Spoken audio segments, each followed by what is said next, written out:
Yo, what is going on, everybody? Welcome back to the Journey Podcast. Today, we have a special guest. We have my ex-business partner, ex-roommate, current best friend on the podcast today. And what we're going to talk about is running a marathon and everything that has gone into running a marathon. And honestly, running a marathon is one thing, but it's going to be more about the mindset and the message and the intention behind running the marathon. And so if you guys don't know, Sumner is one of my good friends. I've known him since I was 12 years old, and he is a fellow entrepreneur, and we have grown and bonded along our entrepreneur journeys together. When I started my fitness coaching business, it was started in inspiration of Sumner getting on my ass and getting me to do something with my life. So without him, I wouldn't be where I am today. And so it's really cool to be able to bring him on and, talk about his success, his story, and then also just this marathon as well. So Sumner, what's going on, my friend? How was your week in New York City? Let's start with that. Dude, well, first off, happy to be here, man. I was waiting for when the time was going to come, and I'm glad that I'm on here and I could hang out with you, although it's virtual. So yeah, if you guys don't know, Zach and I went to New York together. Did an incredible trip. Honestly, I was looking back on it today, and I think hands down, November's been the best month of my life. November 2021, for a multitude of reasons, has been the best year of my life, or best month of my life. And so to be able to share that week with you in New York and everyone else we met along our adventure out there was incredible. Dude, okay, now I have to ask, what about November made it the best month of your life? Because that's a bold statement. You're 26, like that's 1 month out of like 26 times 12. Yeah. Okay, so why did it make it the best month? I do a combination of factors. One, I think I'm one of those people that just loves Thanksgiving. That is my holiday. Forget my birthday, forget Christmas. Thanksgiving is where my heart lies. Family, good food. It's just a good time. So I had Thanksgiving to look forward to. And I was like, when you've got a trip planned and you're just looking forward to the whole time, that's how I felt about Thanksgiving. So I came into the month with excitement, carried that excitement over into the business. If you guys don't know, I run a company called thelandpioneer.com.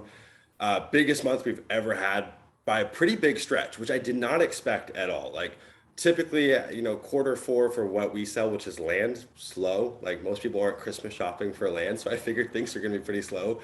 And it just was gangbusters. Just a little under 200K in cash collected, which is pretty insane. And yeah. And so that was incredible. I got to go back home for my grandma's 75th birthday at the beginning of the month. Had some family time there. The older I've gotten, the more that I've realized, like, spending time with friends and spending time with family, as cliche as that is, like, that is really what fills up my cup. So beginning of the month, saw my grandma. She turned 75, freaking sick. Came back down to San Diego, packed my bags. You and I went to New York. I had to correct you too. We actually ran an ultra marathon. If you guys don't know, we did about 49 kilometers. So I guess that's technically going ultra. Explored the city together, got to work remotely together. It's always been like this weird kind of like fetish that I've had of like, hey, I want to go to a different city and work from that city. But also I've had like this secret fear that if I do that, something in my business is going to break. And the ironic part is things were better than ever, and I was working less than I normally do while experiencing a new city and hanging out with friends. That was epic. Came back, saw my dad. My dad and I rode 40 miles together on a road bike, which was really fun to do. My dad's like super into that stuff. So kind of play in his domain and spend time with him that way was really cool. And I didn't get my ass as kicked as much as I thought I was going to. And then more family time for Thanksgiving, man. So it's just like really simple. I can't say that there was any crazy monumental thing that happened.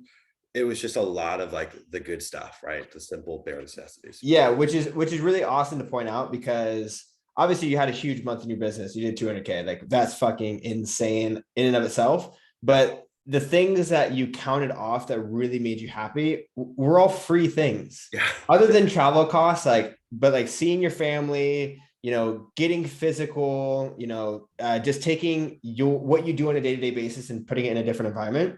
Yeah. It doesn't cost much. You don't need to be ultra successful to achieve that kind of happiness, which is super, super cool, which is my whole message too. Is like, dude, as long as you do what you love and you're happy every single day, then you're successful. But I want to talk about this marathon today. Yeah. I want to talk about, what happened, how did it go down, and, everything of the sort.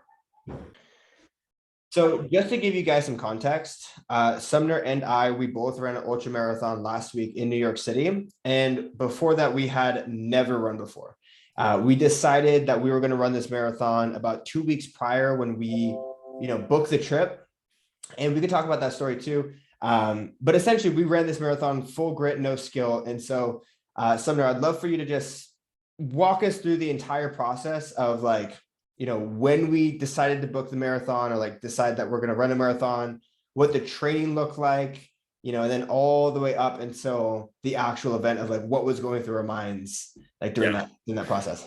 Yeah, well, okay. I think that for context, kind of like the origin story is pretty funny, but I think it highlights something that you and I both share in terms of like a character quality. So Zach and I are sitting eating burgers, very weird burgers. Mine had whipped cream on it. Zach had, I don't even remember what was on yours. Good burgers, but weird burgers. And we were talking about, I don't even know what the subject was, but I think we were talking about traveling. I think we had already had this New York trip planned. I think we just booked it the night before. So like we booked the trip. Well, first off, the idea of the New York trip was spontaneous in and of itself.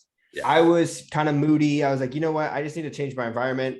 I'm going to look at Airbnbs in New York City. We have a couple friends there. I hit a couple friends up. They're like, yeah, come through. So I was about to book a flight to New York City, but I was like, you know what? I'm just going to text Sumner, see if he wants to come.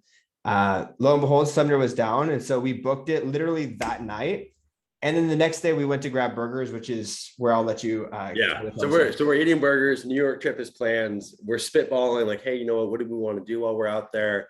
And I don't even know how the joke came up, but the joke was like, hey, what if we ran a marathon? And then it kind of went silent. And then we're like, yeah, what if we did run a marathon?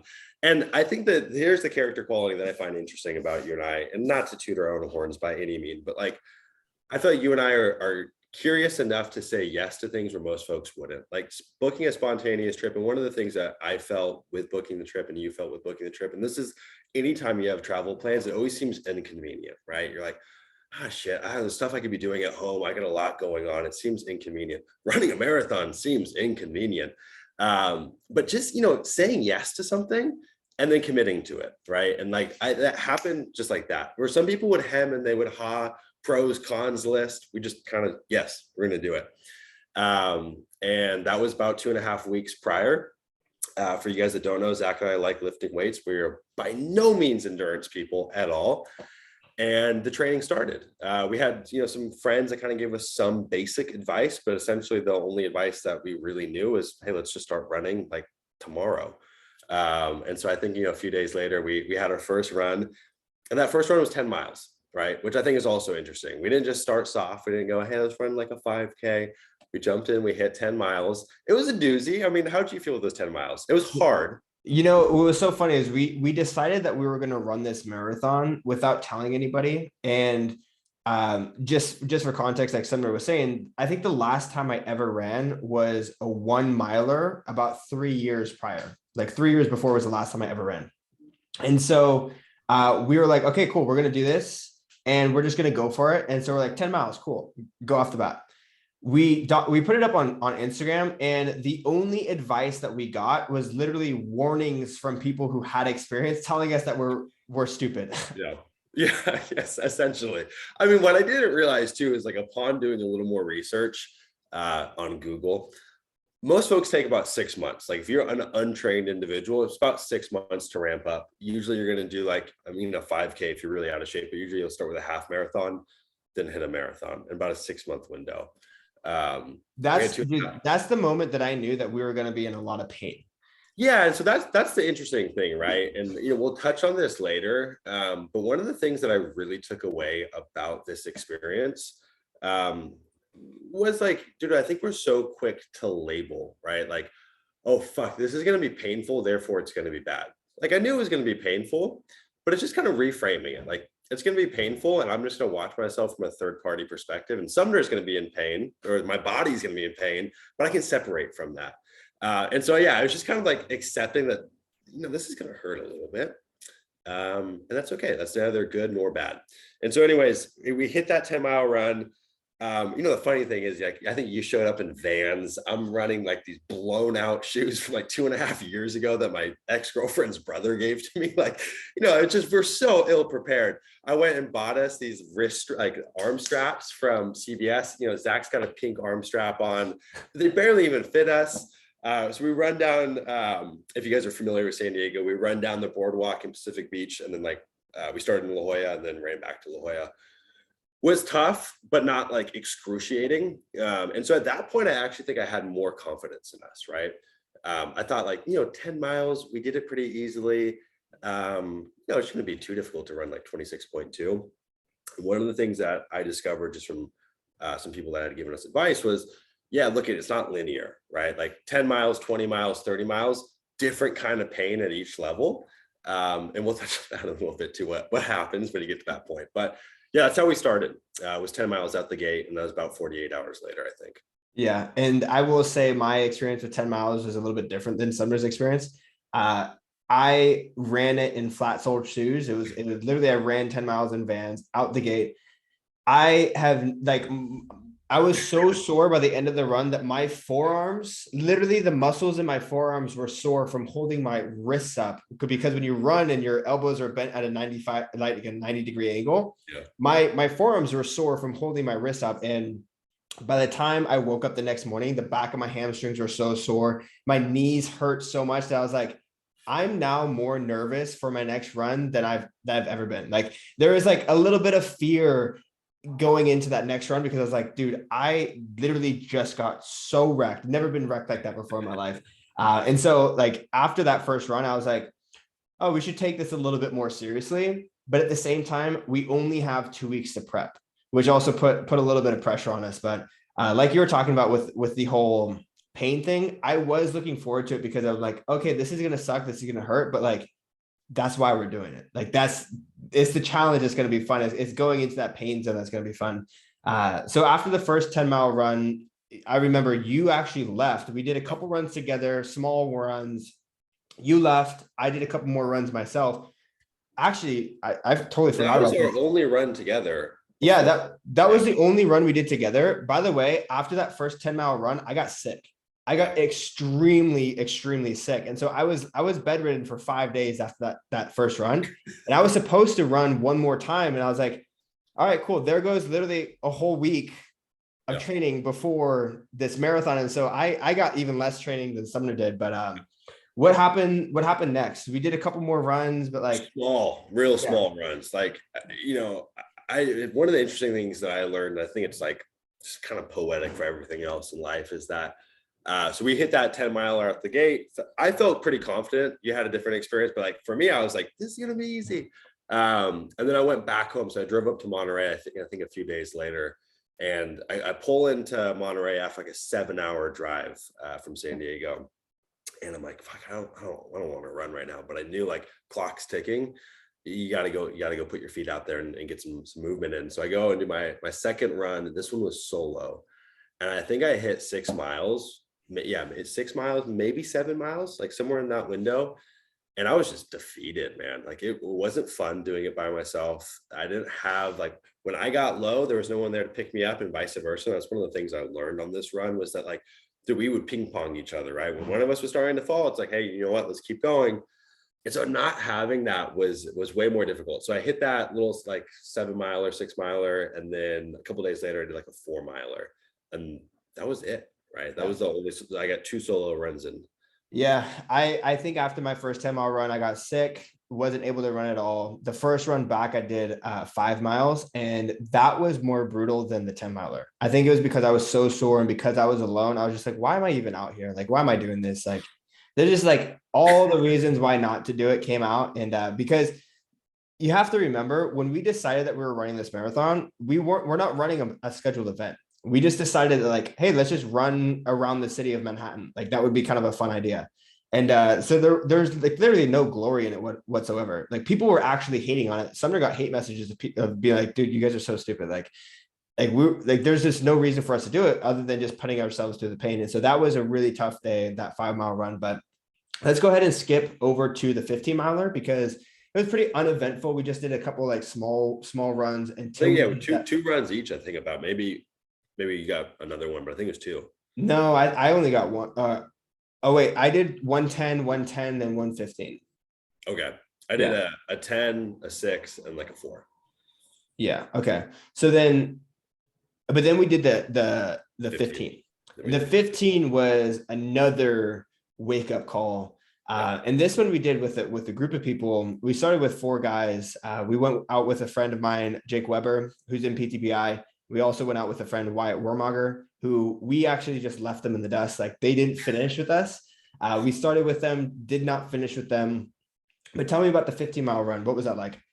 Yeah. So just for to kind of give a little context too. So then those 2 runs, and it didn't really happen on the first run, that 10 miler, but in the 2 solo runs, I was running on these blown out shoes, and my right knee got fucked up somewhere in the process, and it wasn't on the 10 milers, it was on one of those runs. And it really hurt, like just to walk on it. I was doing like a little bit like a limp, and then it was like my hip felt kind of imbalanced. So to be honest, for that 15 miler, like I was dreading it, right? It was a Sunday. I was like, this sounds like it's gonna be fucking terrible. And what's gonna end up happening is I'm gonna do that 15 miler, dig myself into such a hole that I can't recover from, and just I won't be able to do the marathon. And that's gonna be fucking embarrassing, right? Like we had put it out there, we had talked a big talk. So it's like, I don't want to have to walk this marathon. That was the thought. Like it was actually keeping me up at night. Like, what if I'm the guy that walks this marathon? So then before our 15 miler, we did that on a Sunday. I think it was on a Friday. I get this package from my mom. And for you guys that are a little more new age, she dropped me some homeopathic. So she got me arnica for like a sublingual, like go under the tongue, a little pill, and like this cream that you rub on your knee. And my mom was like really into the woo-woo stuff. And I'm like, Mom, I don't think this shit's gonna work. But anyways, I take her advice. It's like, you got to take like 20 of these pills a day, but you take them like 3 different increments, but you take like a big clump of them and put them under your tongue.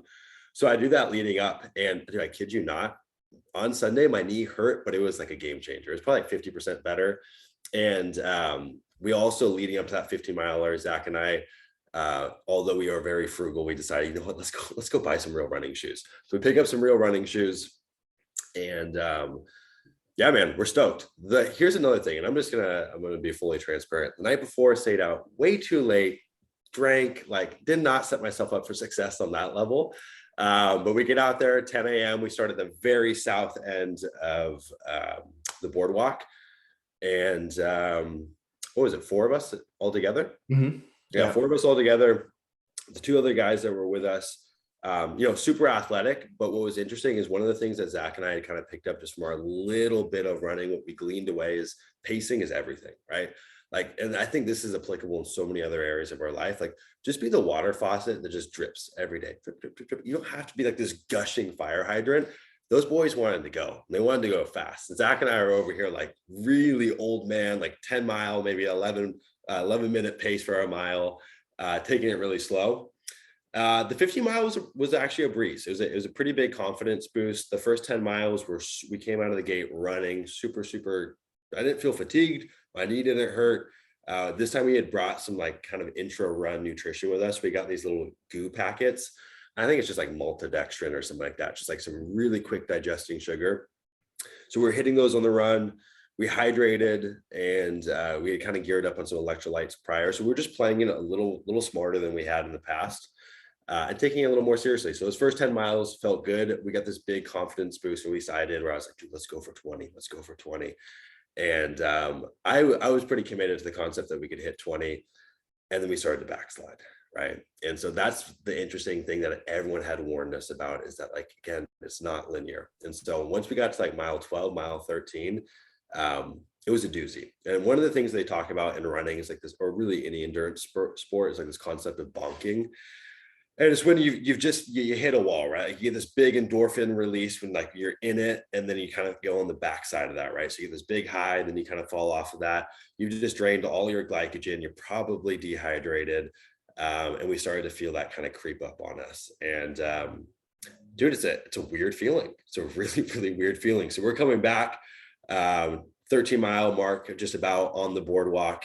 And that's when Zach and I knew, like, dude, this is going to be fucking hard. This is going to be really fucking hard. Like, the difference from, 13 miles to 15 miles was as hard as running the initial 13 miles. Was that your experience? Yeah. So the first time we ran 10 miles, it was tough. It seemed like every single time we went out running, we picked something up along the way. The first time we hit 10 miles, we're like, oh shit, we should pace ourselves. And so we paced ourselves for the second time. And the second time we hit 10 miles, we're like, dude, this is easy. Like I remember feeling so good at the 10 mile mark that I was like, we can definitely hit 20. And then I think the biggest thing for us was that we didn't bring any electrolytes with us. We knew that we should be hydrating with electrolytes, but like we didn't think that we were going to be out there all that whole time. And so as soon as we started needing that electrolytes, we were out in the sun, we were sweating, we didn't have shirts on, and it was hot too. So we were definitely losing a lot of sodium, and like we crashed so hard. But luckily we crashed at the very end of the run. We crashed within like the last 2 miles, but like Sumner said, those last 2 miles, I was like losing sight of vision. I would like, instead of like looking up and around, I was like zoning in on the pebbles on the ground, just thinking like, just keep freaking going, keep freaking going, keep freaking going. And it got to the point to where, there's water fountains along the way, but you didn't want any water. Like I didn't want any water. Like I would drink water and it would do nothing for me. What hit was like the loss of electrolytes. And so like every single time we went for a run, we hit a new challenge, and then we were able to go into the next run with a solution to that new challenge, which was really, really rewarding, because it's like, first run, okay, pace ourselves. Second run, we should probably get shoes. Third run, bring electrolytes and nutrition. And so by the time we hit our marathon, we weren't prepared endurance wise by any means, but we were prepared like for the journey, which I think was really good. So like the little bit of training that we did have paid off in a way that at least allowed us to get it done. Yeah. Yeah, dude, I totally agree. And I'm just gonna take it on like a quick tangent, just because this is like one of the only things I know what to relate it to. But like you've probably felt this in business to some extent too, where it's like, okay, you gain the skill of making money, right? So you think that's going to be a linear process. You make your first 10K, right? You're like, okay, if I made 10K, making 50K, or whatever it is, it's going to feel pretty much the same. It's going to require the same tool set, right? And every level is different, like 10K, 50K, 100K, 205, like whatever it is. I feel like every single time you need a new skill set. And that's how these miles felt. Like you needed different tools at each little marker. And it wasn't like, mile 10, mile 11, wasn't that clean, but there was like these very clear forks in the road where it was like, oh shit, I need a new toolbox, new tools to get over this. And it was super gratifying having to kind of problem solve and figure that out. Here's the interesting thing. So we're on that run. I had a similar experience. Mile 13, it's like, dude, you're getting like tunnel vision. It's like kind of pulsating. It's kind of oddly enjoyable in a weird way, but also, like you're like, I'm excited for this to be done. This was the kicker though, is that Zach and I had actually parked our car at the very south end of the boardwalk. So when we hit, it was like 15 and a half miles. When we hit that point, and we had still thought like, hey, you know what, we might hit 20. You saw the car there, you saw a Gatorade sitting in the car, and like, you're just like, dude, we're done. Yeah. We're fucking done. And it was actually a wise choice. I remember saying, no, Zach, we got to do 20. We got to do 20. We got to do 20. We had the marathon coming up so quickly that I think if we dug deeper, like it would have been really difficult to recover out of that. Dude, our marathon after that 15-mile run was literally 4 days later. Yeah. 4 days later, travel, jet lag. I honestly, when I woke up on Monday after that 15-mile run, I did not think that I was going to be recovered enough for the marathon. I had a fear that I was going to either have to cancel it or push it back. And I was like, dude, I'm not going to be recovered enough for this. Yeah. But yeah, I think one of the differences between Sumner and I think, and I'll just something that I've noticed too, that can be applied into business and life in general, is like when you set a marker, you're going to hit that marker and likely not do more. Sumner wanted to hit 20. I set a marker for 15. As soon as I hit that marker for 15, I was like, nope, I hit the marker. I'm good. Right. And so sometimes that could be good. Sometimes that could be bad. But I think in cases like this, like when you hit a goal, go for the goal and then plan to do it bigger the next time. For me, I was like, I don't want to burn myself out after I said I was going to do 15. If I hit 15, I'm going to stop there. And then the next time I'm going to do it, I'm going to do it a little bit bigger. Yeah. But I thought my process too is like, if we can just hit 15, then we'll at least know what it feels like to hit 15. And then the last 10 miles can just be a mystery, and we'll just freaking grit that out. Yeah, that's essentially what happened, to be honest. Yeah. So we hit that on Sunday. Monday, I wake up, I'm like feeling pretty sick, kind of like you were on the initial 10 miler. Mm-hmm.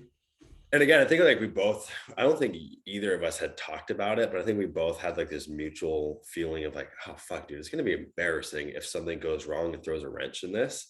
Because again, it's like, yeah, it's just going to be embarrassing. I don't think there's any explanation needed there. It's just going to be embarrassing. So I get sick on Monday. We leave on Tuesday. And at this point, I'm kind of dreading the trip. I'm kind of dreading the experience. Like, I could feel myself leaning towards getting a little bit negative about it. And anyways, we followed through. We got on the plane. We fly out there. I brought a tiny little duffel bag with me. I ended up being the only suitcase that I had in my house, and it was like packing last minute on Monday night. So what I brought was super, super bare. Mhm. What I ended up finding out once I got to New York, I left my headphones at home and I left my running shorts at home. So I ended up running it in these khaki shorts. I had no headphones. Zach had headphones, but by divine intervention, Zach forgets his headphones, which is a funny story in itself and actually worked out perfectly. So we get to this hotel. We end up staying in the financial district in New York, which is funny because like I don't think either of us even knew where we were staying, right? Like we just kind of booked a random place on Airbnb. We show up like, oh, dude, this is a block from Wall Street. Had a nice little kitchen, had the bare essentials of what we knew we were going to need, which was actually fantastic. We go to the store, we get baby food, we get oats, we get bananas, giant jar of Skippy, and jelly. I think that was it, right? Oh, and some unflavored protein powder. It's disgusting. So we get all the essentials, and that was going to be kind of like a pre-run kit, right? Like kind of covered all the bases of what we thought we were going to need pre-run. Wednesday night, we go out with your closer. Mm-hmm. Go with your closer, takes us to a family friend's pizza's joint in Manhattan, like Midtown Manhattan. Zach and I go big, right? We get the freaking extra large family style pizza. We're carb loading the night before, slam that back, and wake up the next morning. And what did we eat for breakfast? I remember it being something pretty disgusting. I'm honestly probably just oats. I think it was oats. I think Yeah. oats and a ton of baby food. Yeah. Just, It was baby food. yeah, oats, baby food, and like so leading up to this marathon, I was kind of the belief like, hey, I think we need a storage system to store stuff. Zach was like, nah, dog, we can just put it in our pockets. We don't need that. My thought process is we just gonna take a credit card and there's gonna be 7-Elevens along the way. We can grab food and snacks as we go.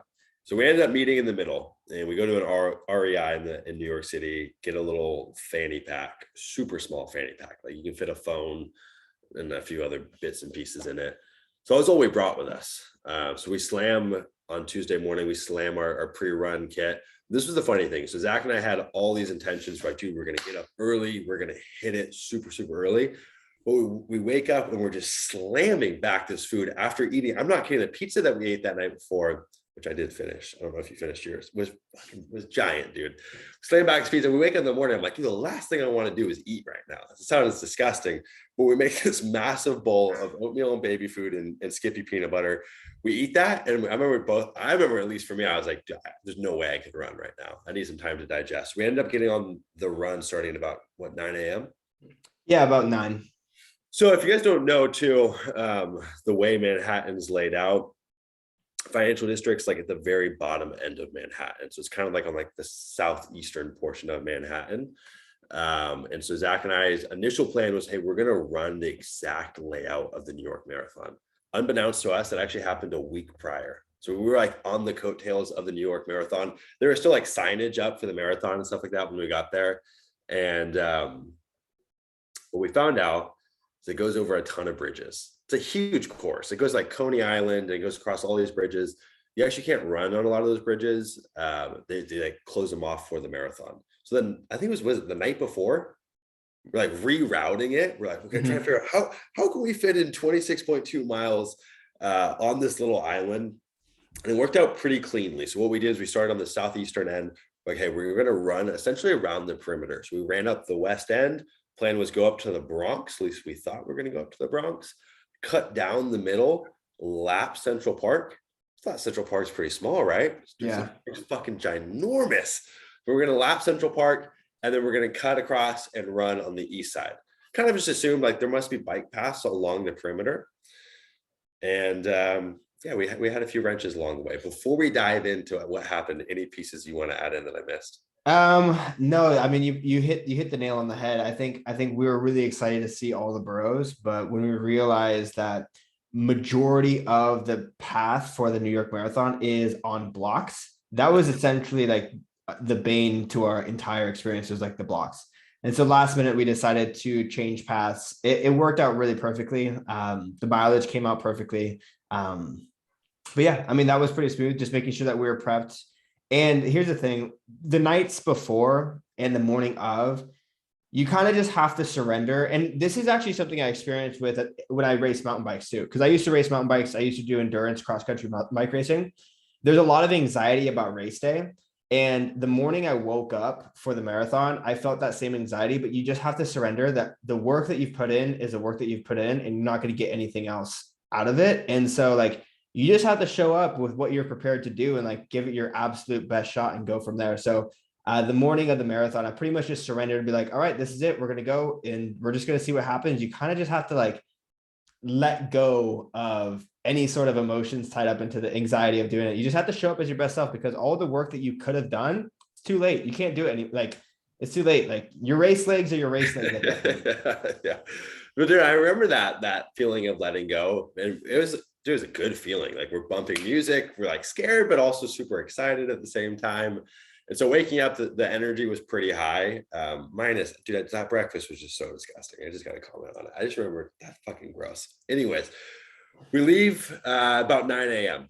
And I don't know what our planned time was. I think we were thinking like 4 to 5 hours. It was what it was going to take us. Yeah, I mean, after the 15-mile run, you have to remember the 15-mile run was a straight shot. We didn't have any blocks or lights, so we were able to just run continuously. It's running through the city, it added a ton of time, but we were feeling pretty damn optimistic. And if I think that if we didn't have the blocks, we could have got it done sub 6 hours, but we were aiming for like 5 hours. Yeah, which is pretty ambitious. Pretty ambitious, for sure. Pretty ambitious. And for you guys that haven't been to the East Coast or New York, winter or fall time, it's usually cold, like pretty chilly. We wake up, we get this crazy bluebird day, 68 degrees outside, not a cloud in the sky. It was like the stars align, perfect day for us. We get on the road at 9 a.m. Our plan is drop south and then we kind of run up the west end. And the west end, in my opinion, was a dream. Flawless. It was flawless. It could not have gotten any better. There's just like this clean, straight shot bike path that's like exclusively used for runners. Like there were so many runners out running next to us. There was like bathroom stations that you could like kind of pop into, like little bathrooms here and there. So I felt like at that point, like if this is what the race is going to be like, easy breezy. You and I both had 4 little goo gel packets on us. We had what we thought was enough nutrition. Unfortunately, what we found out on the run is that there's a ton of water fountains, but in the East Coast during that time of year, they actually turn off all the water pipes so they don't freeze because, 68 degrees out. So it felt kind of silly. So that was the tricky thing is at least I was kind of relying on the fact that we might find water along the way because we didn't bring any with us. So that initial shot up the west end, on the bike path was like a clean 10 miles or so. And it was just like really a straight shot. You're looking at New Jersey, you're running along the water, fall colors. It just felt like it was going to be the easiest thing ever. And then we get to what we thought was the Bronx, but I think that's like what, North Manhattan? It was upper Manhattan, kind of Harlem. Harlem is what they call it. So we get to Harlem and all of a sudden we have to divert off the bike path. So we divert off the bike path, and that's our first time hitting city streets. And that's when the mental game started to come in. Like, oh fuck, this is gonna be hard, right? Like, so there's a little bit of elevation, but more than anything, what I realized is the city streets, like, dude, traffic's not gonna abide for you. In New York City, it's like cars get the right of way, humans are second. So like, you're dodging the cars, and you're doing a lot of stopping and going. And our goal was, hey, we're gonna run up to the Yankee Stadium and go enter into the Bronx. And that stretch from Harlem to the Yankee Stadium, maybe it was about 3 miles or so. Does it sound about right? Mm-hmm. Yeah, about 3 miles, long and slow. And that whole entire time up the west end, it's been like, it's pretty nice, pretty bougie, right? Like cute girls running everywhere. Everyone's pretty hoity-toity.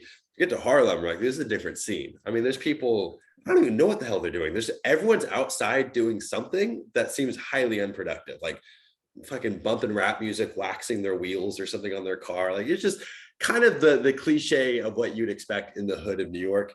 But what was interesting is I feel like once we got to Harlem is once we started getting some camaraderie.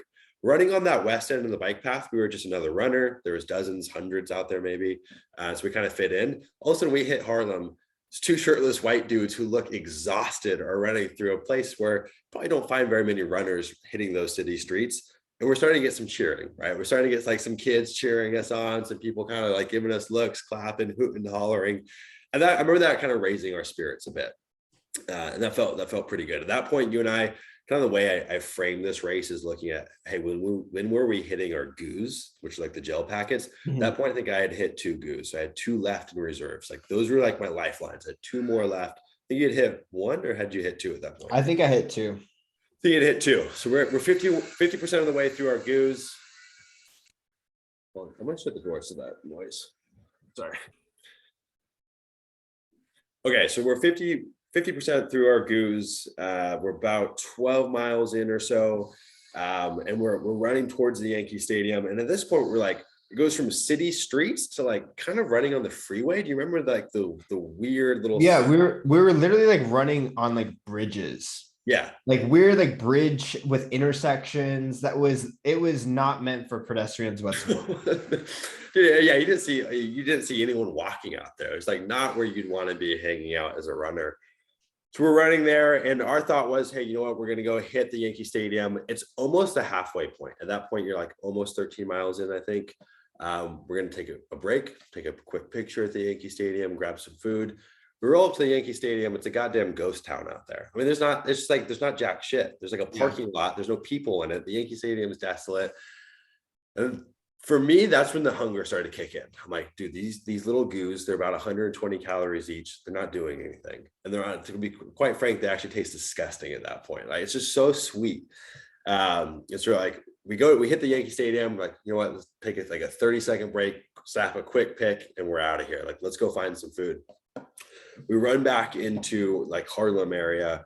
And I remember we ran past like a church, and they offered us food, which I thought was pretty funny. And we were like, no, we got to keep going. We got to keep going. And we find this funky little liquor store. And Zach's like, hey, you know what? I'm going to go use the bathroom. I'm like, cool. I'm going to find some quick snacks in here. I mean, it's junk. Like liquor stores in Harlem, it's really for buying like blunts and Hennessy or something like that. It's not really like the runner's paradise for finding good snacks. So I ended up just buying a banana, and I'm like, hey man, do you have any like salt here? He's like, no, we don't sell salt. And he had like this big salt shaker in the back. I'm like, could you grab that? He grabs a salt shaker, loads it up in my hand, and I'm just hitting this banana and just licking salt out of my hand. And I was like, dude, it's bringing me back to life. And what'd you get at that point? I think I got Chips Ahoy, which was pretty fire. I got Chips Ahoy, a banana, and a Gatorade. I kid you not, I probably spent $100 in Gatorades marathon. Just in the marathon, I was drinking Gatorades like every 15, 20 minutes. And it honestly saved my life. But yeah, this one was just a quick stop. Mainly, I just needed to use the bathroom, which is tricky, just finding bathrooms along the way. Super tricky. Yeah. But yeah, just Gatorade, Chips Ahoy for some quick sugar, bananas for some potassium. And then we were like, it was literally like 5 minutes stop and go, and then we're back on the road. 5 minutes stop and go. We're outside. We're getting heckled by the homeless people. They're like, you guys are professional athletes. Like they couldn't believe that we're going through a run through Harlem.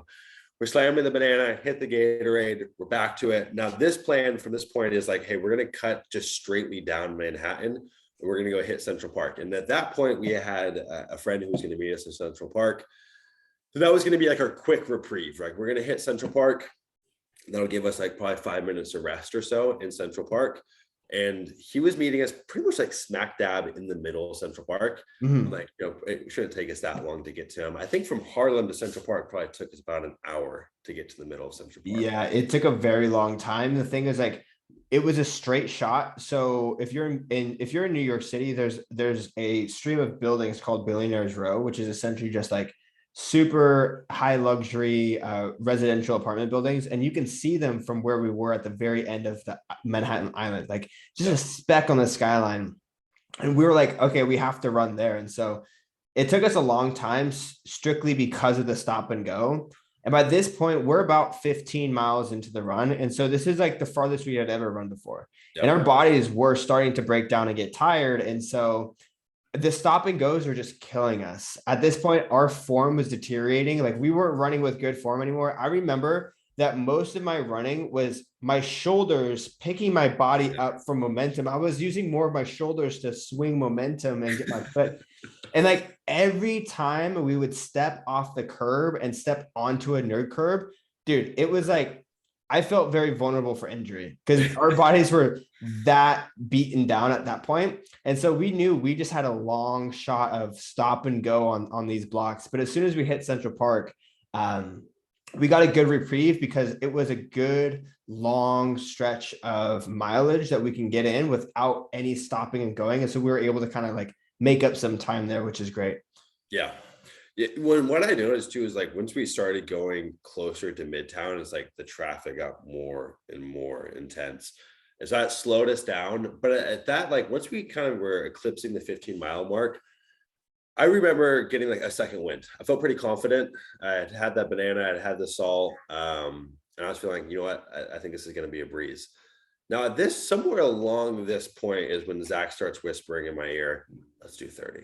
Right. And on the initial run, the 15-miler, I was like, hey, let's do 20. Now the roles were reversed. Zach's like, let's do 30. And I'm at 15 and I'm like, yeah, 30 for sure. 30 for sure. And when we, yeah, I was just reminiscing on how naive we were. So we make it to Central Park.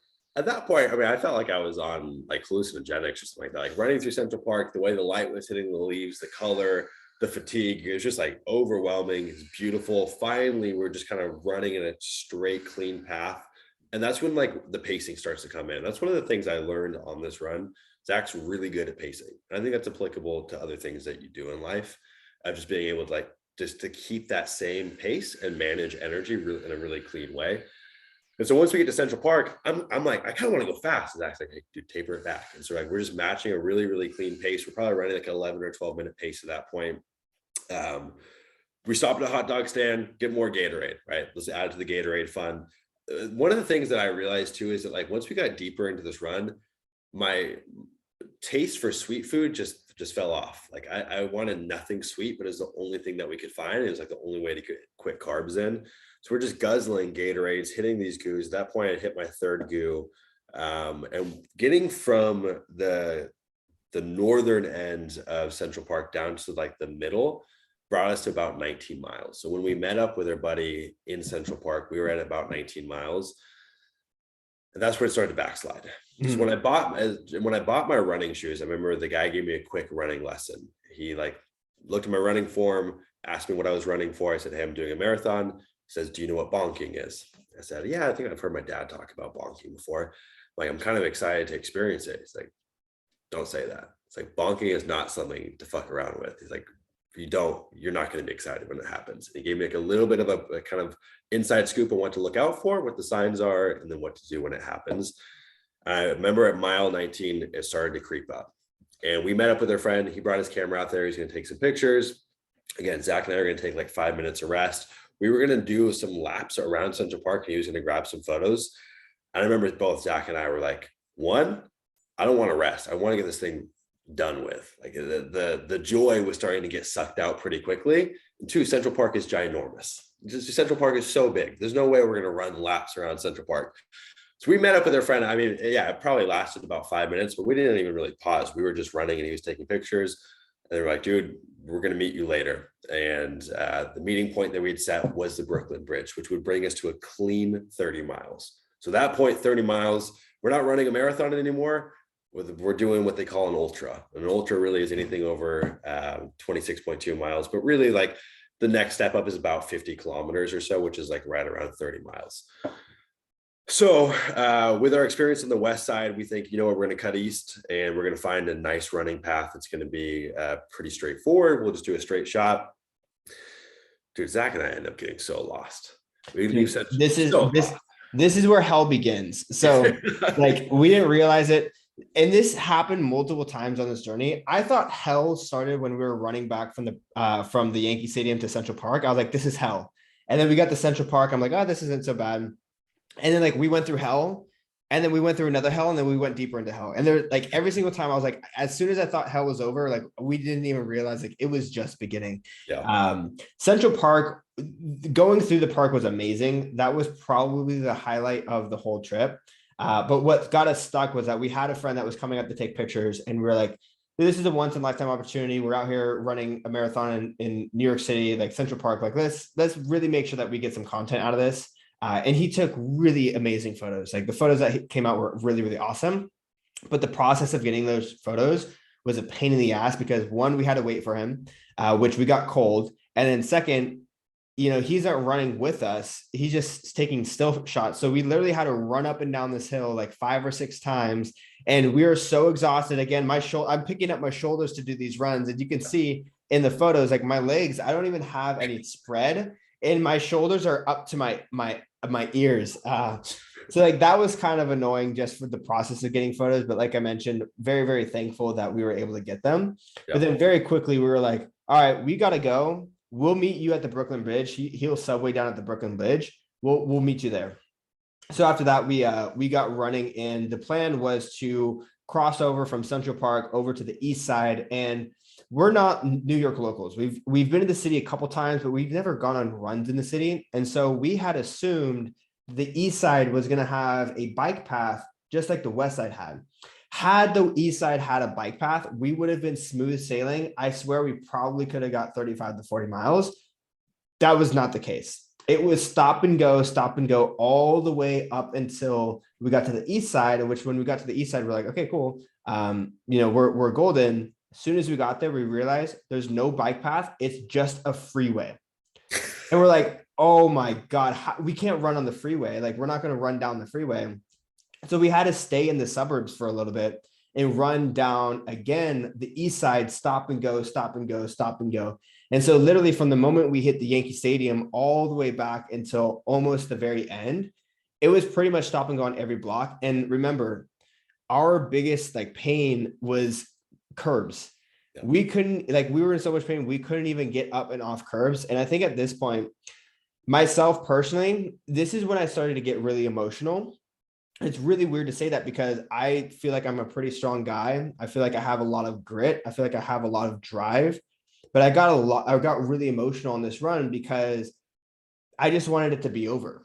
I just wanted it to stop. And you're out here in the city, you have no way back. And you also committed to this thing and you just have no choice but to keep going. But one of the thoughts that kept running through my mind was like, damn, this really freaking sucks. I want to go home. Like, I want this to be over. And like, it's a really humbling experience as a grown man to have those thoughts be intrusive in your head and be like, damn, I still feel like a little boy, like, which is really, really weird. And so me and Sumner had, our own experiences going through that, but that was personally mine. It was just like, it was like I was a little kid and I wanted to go home, but I had no power in doing so. And so I had to sit through this torture and just get it done.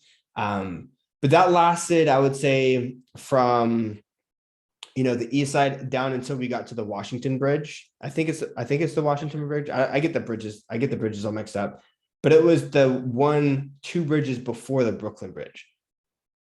I think that's the Washington. I think the Washington is the one actually right before the Brooklyn Bridge. Let me look at it. But in the meantime, you can tell your story, your side of the story. Yeah. Well, so here's what the interesting thing about the run in general and really the experience on the east side. And one of the things that I picked up on this run is, for no explicable reason, you'll go through these really clear highs and lows, right? You'll be running and you're like, I'm a wild animal. I'm on top of the world. I'm unstoppable. Like, I'm made for this. I got this. An hour later, you're just in the dumps. Like, you're questioning yourself. You're questioning your ability. Why did I ever sign up to do this? And so I remember through the east side, I'm kind of ping-pongy, right? And like the frequency started to pick up. Like in the beginning of the run, it'd be like really high, really low, really high. And then towards the end, it's like, I'm like every 5 minutes, like high, low, high, low, high, low. And there was these wrenches that were thrown at us, right? We're running on the east side, which is pretty hilly, more hilly than I expected. And so the downhills to me were terrifying. The downhills, I felt like my knees were going to buckle at any point, and I was just going to start cartwheeling down the hill. And there was a lot of downhills that we'd have to hit. So we'd go ahead and hit the downhill.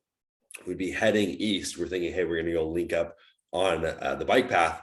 We'd go down there, be a freeway. We'd have to run back up the hill that we just came down. Then we'd run down south a little bit more, try that again. And so we had like 3 instances where we'd go run east, hit a freeway, run back up the same path that we just took. And so that just started to feel really, really defeating. And I remember starting to feel like, dude, my highs are not as high. My lows are getting lower and lower. And so at that point, I'm like, Zach, dude, I think we're bonking. I think this is what they call bonking. I'm like, what he told me, the man at the store said, when you bonk, shovel caffeine into yourself and just start slamming some food.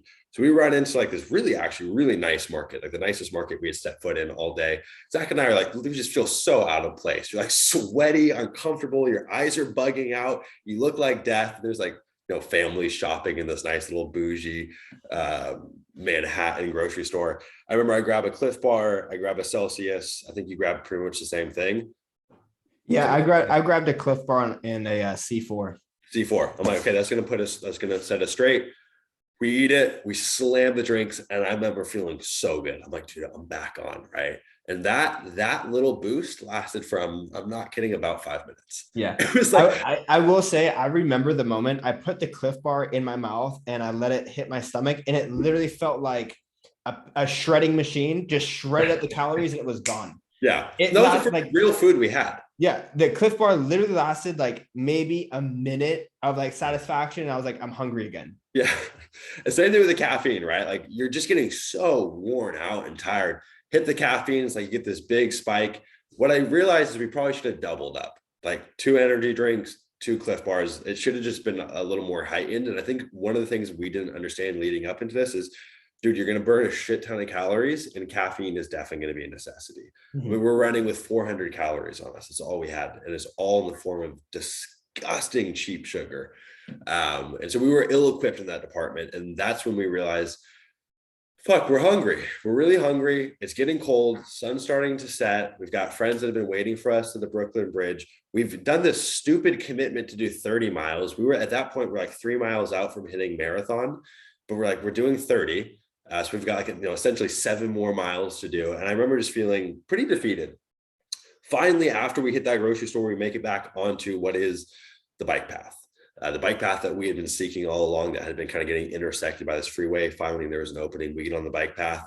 And I noticed at this point, Zach kind of gets like a little bit of like pep in his step. And I'm faltering. I mean, I'm just slipping. And I that feeling of feeling like a kid is a good way to explain it. I feel like a grown ass man. And all of a sudden you're like, I want to be in bed at home. I want to go home. It's cold out. I'm cold as shit. I'm hungry. And my body is just done. Like your body is threw in the towel a long time ago, and you've just been biting your lip and gritting it. And it's just like, dude, no more. And we hit the 26.2 mile marker on the bike path, sun setting. It's kind of like this beautiful moment. We didn't even celebrate it.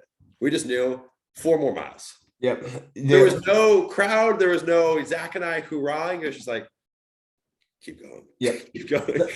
So I remember, just to fact check myself, by the way, the bridge I was talking about was the Williamsburg Bridge. And I just checked the distance. It's about 4 to 5 miles from, the Brooklyn Bridge. So we were running through the city 4 to 5 miles before we even got to the very end. But we finally got on, a decent path to where, we can actually cover some ground without the stop and go. And as soon as we hit 26.2, we're like, cool, we did it. Let's grab a quick picture. We stopped this random dude. Like Sumner was saying, there was no crowd. There was no energy. There was no anybody like telling us to keep going or cheering. There's no medal at the end of it. We literally just stopped at a park bench. We're like, cool, we hit 26. Hey guy, can you take a quick picture of us? We just ran a marathon. He goes, you just ran a marathon? Like he looked at us like, what? Like on a Thursday? Yeah. He's like, what? We're like, yeah, we just ran a marathon. And then like, that was all the celebration we got. Like that was it.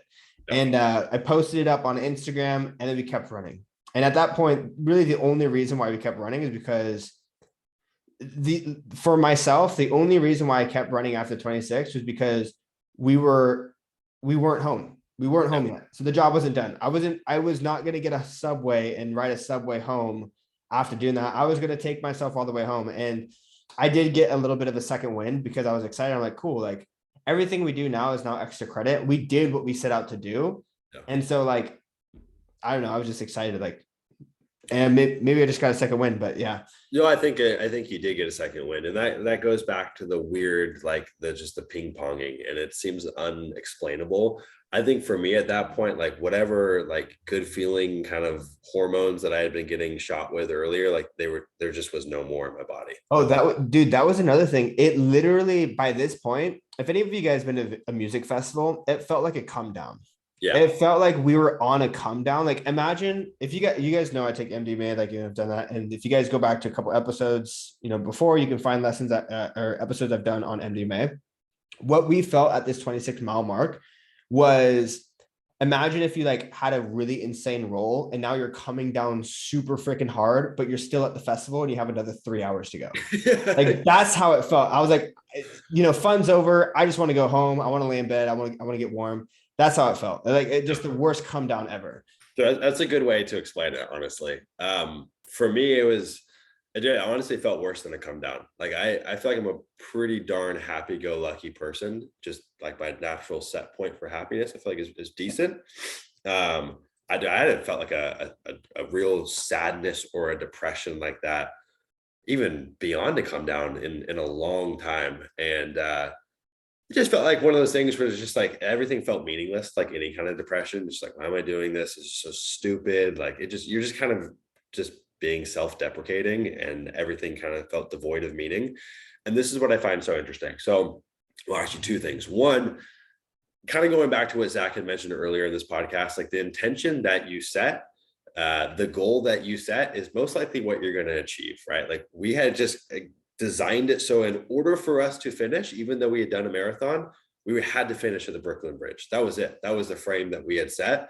And so it's just interesting how that works. Like had we had our friends waiting for us at the 26.2 mile marker, there's no way we would have done 30 miles. But we had designed it in a way where like we were going to succeed, quote unquote, succeed if you quantify success as doing 30 miles. And so like we succeeded in that department by design, which I find pretty interesting.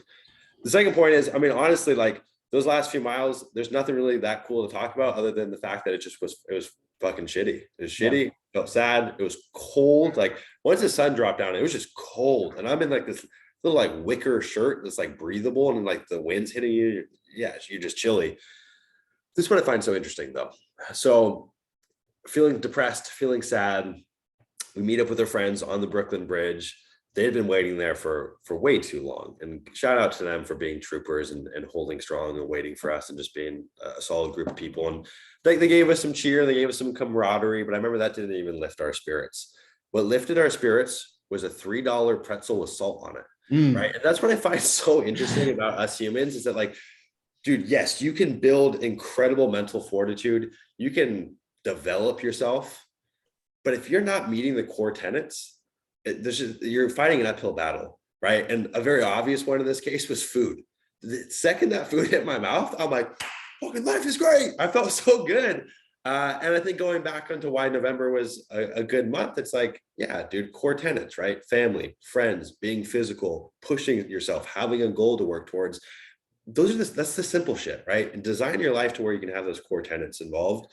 And so for us, a poor planning mistake in not bringing food with us. And it's just funny to think that like what felt like this deep, dark depression that was never going to end, and this is so terrible, was really just a byproduct of not having food. And dude, at the core, we are just such simple creatures. The fact that we can be driven to believe that life is so bad by not having food, which is kind of comedy to me. Yeah, I do remember that moment too. Cause like we had friends that were coming to take pictures with us, but it wasn't like, it was just kind of like, wow, you guys ran 30 miles. Like you guys are crazy. Like, we're like, yeah, we're fucking dumb. Like, and like you mentioned, like we were just cold. We wanted to go home. But we stayed, we did the damn thing. We stayed out there. We got a couple pictures on the Brooklyn Bridge. And again, like Sumner said, the best part about that was the $3 pretzel that we got with the salt that they put on it. Insane. Yeah, that made it for us.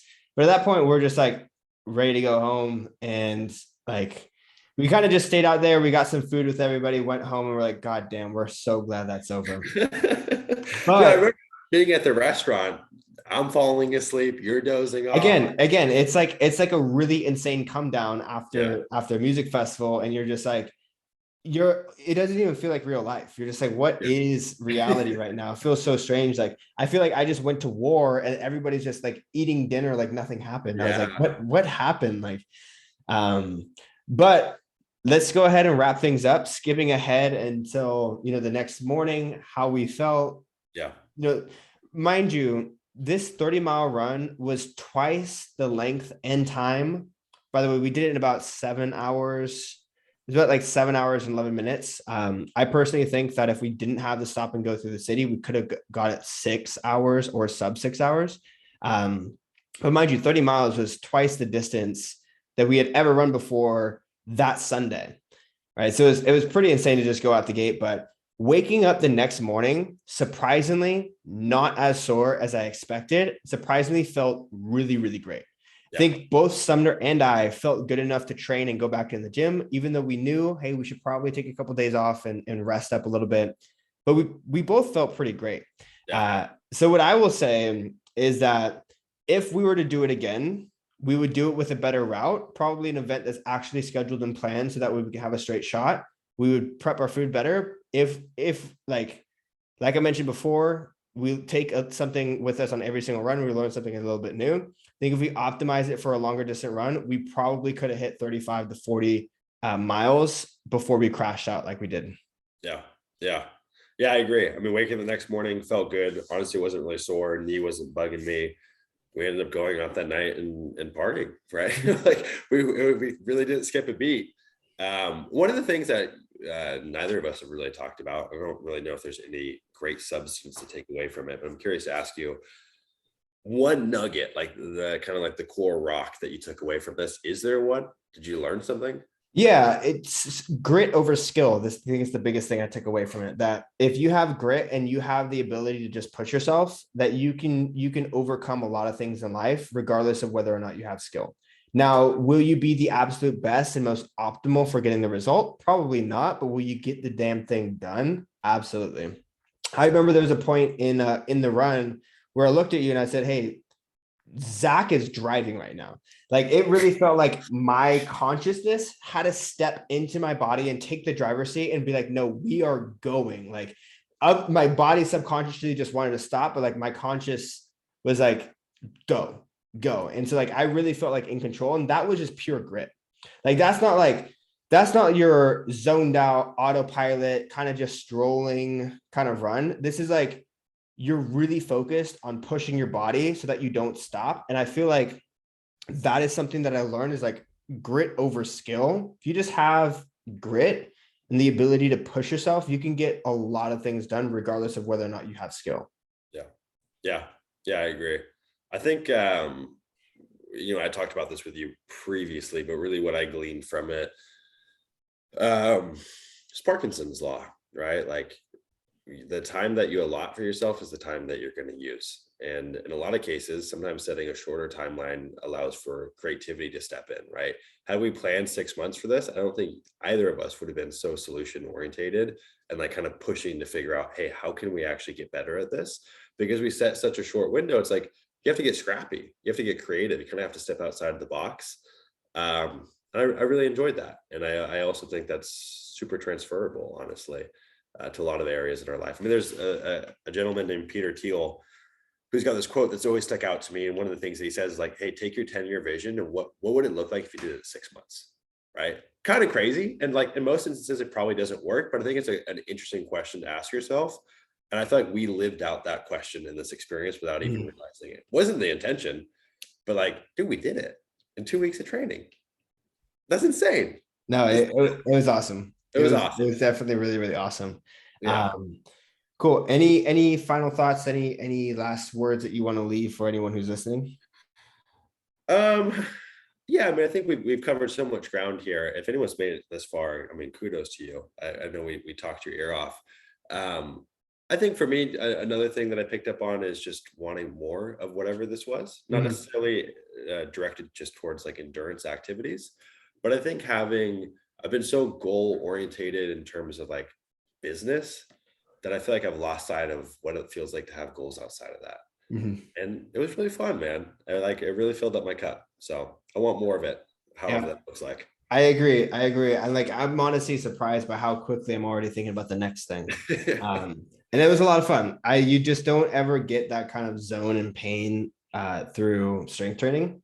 So it's good to tap into that every once in a while. But Wanted to share this with everybody who was following along because I know that we were posting it on the story, so you guys get a full full on experience with this marathon. But Sumner, if you want to leave your Instagram, what's your Instagram so people can follow you? Yeah, it's just at Sumner Healy, SUMNERHEALEY. You can find me there. I should be the only Sumner on Instagram, so yeah, you should be able to find me there. And if that motherfucker is watching the video that said Zach and I are lame for doing this race, you can DM me again as well. Because yeah. Awesome. Well, with that being said, everyone who's listening, thank you so much. We'll catch you guys in the next one. Peace.